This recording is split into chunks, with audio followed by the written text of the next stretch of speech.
Hello everyone, it's Mr. Cavalan once again, and today I'll be presenting the final lesson for Chapter 9 in optimization, and today we will be dealing with the optimization of cylinders.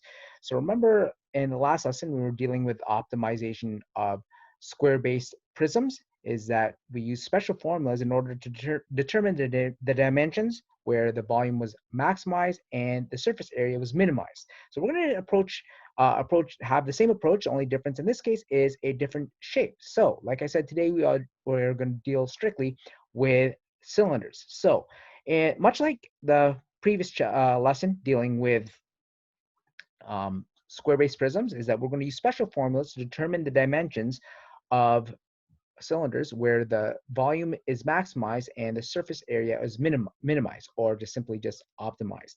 And on one of the discoveries we're going to look at in today's lesson is that there is going to be a relationship between the measurements that are important that make up a cylinder. All right, so the first thing that we're going to do here is that we're going to look at again, the relationship between the radius and the height of cylinders when the surface area and volume are optimized.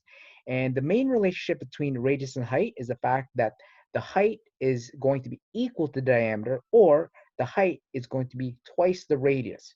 So you're going to see that anytime a cylinder is optimized, okay, that relationship exists between the height and the radius.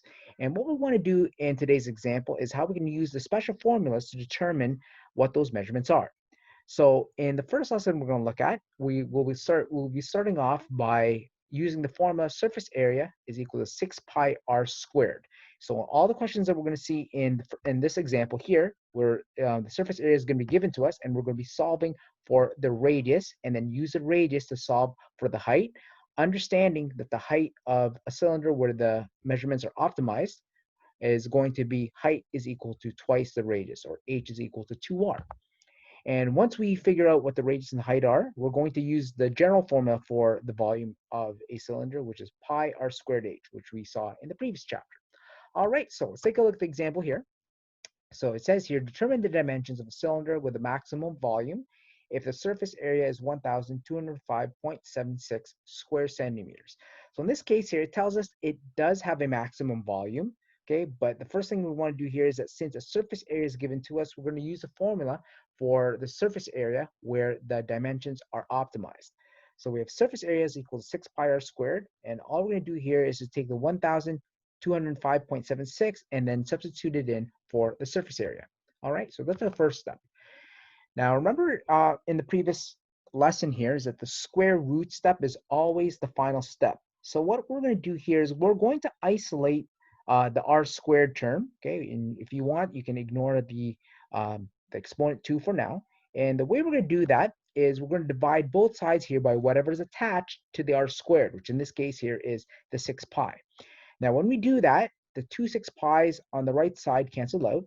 And then when you divide the 1,205.76 by 6 pi, we get approximately 64, okay, or 64.0000. I chose this number specifically here, all right? Now, when we take the square root of both sides over here, what we wind up getting here is a radius of 8, okay? So now that we have a radius, we have to remember that in a cylinder where the dimensions are optimized, is that the radius is going to help us determine the height simply by understanding that the height is twice the radius. So the way we do that again is if we have a radius of 8, we're just going to multiply that by 2 to give us a height of 16. Okay, so this only occurs when the surface area and the volume is going to be optimized for a cylinder. Okay, and those are going to be the measurements that give us that. Now, understanding again, we're going to use the formula for the volume of a cylinder, the basic formula or the general formula for that. Understanding that the radius is 8, and as I said before, when we take the radius of 8 and double it, that's going to give us a height of 16. So when we take the 8 and 16 and then substitute it in for the R and the H, the volume for this cylinder, or the maximum volume for the cylinder, is going to be 3,215.36 cubic centimeters. All right. So you can see here that we've started off with a surface area, solve for the radius, and then just remember we always find the height by simply doubling the radius. Okay. All right, so the next thing we're going to do here, we're going to do approach this in a similar fashion, but this time we're going to be given a volume, and then from there figure out what the surface area is. Now for this one over here, okay, we will be required to take the cubed root in one of the steps. Okay, so just remember to take the cubed root using calculator. You just have to press the second function and the x cubed key to do that, but we're going to go over it when we get to that example. And when a volume is given to you for a cylinder that is where the dimensions are optimized, the formula for that is volume is equal to 2 pi r cubed. Now, the reason why we're going to use this formula is that when we have a volume, we're going to solve for the radius, and then we can solve for the height the same way we did in the previous example, simply by doubling it or multiplying it by 2. Okay, and then once we have the radius and the height, we're going to use the general formula for the surface area of a cylinder, which is 2 pi r squared plus 2 pi r h. And again, understanding that the height is going to be twice the radius. All right. Okay, so for the first, for the example here is determine the least amount of aluminum required to construct a cylindrical can that has a 2.15404 liter capacity. Now, liters again are the units used for volume, especially dealing with liquids. Now, what we want to do there is change liters into cubic centimeters. And the way we're going to do that is, since each liter is 1,000 cubic centimeters, we're just going to multiply the number of liters by 1,000. And all that's going to do is convert it into cubic centimeters so we can have something to work with here, all right? Because we can't use liters for the calculation here, because what we want to do here, again, liters is a measurement for liquids, whereas cubic centimeters is a measurement for solids. And that's exactly what we're going to do for this one, okay? All right, so we're going to do that. We're going to take the 2.15404, multiply it by 1,000, and that's going to give us 2.154.04 cubic centimeters. Now that we have that, that's now going to be our volume that we're going to use for the formula. Volume is equal to 2 pi r cubed. So all we're going to do here is going to take the 2,154.04 and replace it in for the V. Okay. Now, just like the previous example where we isolated the variable with the exponent, we're going to do the exact same thing for this one. So in this case here, we're going to isolate the r, or the r cubed term here. And the way we're going to do that is divide both sides here by 2 pi. And that cancels out the 2 pi's on the right side. And when you take the left side, the 2,154.04, and divide it by 2 pi, okay, that's going to give you 343.0016. Now, what we want to do here is to take the cubed root, okay, and we take the cubed root because, as you can see, the r there raised to exponent 3.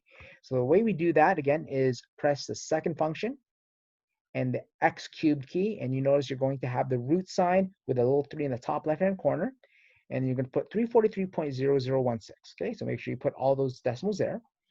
And when you do that, you should get a value there of 7 centimeters. All right. So what this means here is that for a cylinder that has a volume that's given to you here, okay, it's going to have a radius of 7. But remember, when we're looking at a cylinder, we need 2 measurements, which is the radius and the height. So the height, again, is just double the radius. So what we have here is a radius of 7 and a height of 14, okay? So again, for this here, this is when the surface area and the volume cylinder is optimized, okay? And in this case here, the volume here is the maximum volume. And in the next step, we're going to find the surface area, which is going to be the value of the minimized surface area, all right? So for this next step here, again, the main thing we have to see here, again, just as a reminder, is that we have a radius of 7 and a height of 14, and we're just going to use those 2 numbers there, or those 2 measurements, to solve for the surface area, okay? And when you replace the r with the 7 and the h with the 14, punch that in your calculator carefully, you should get a value here of 923.16 square centimeters. All right?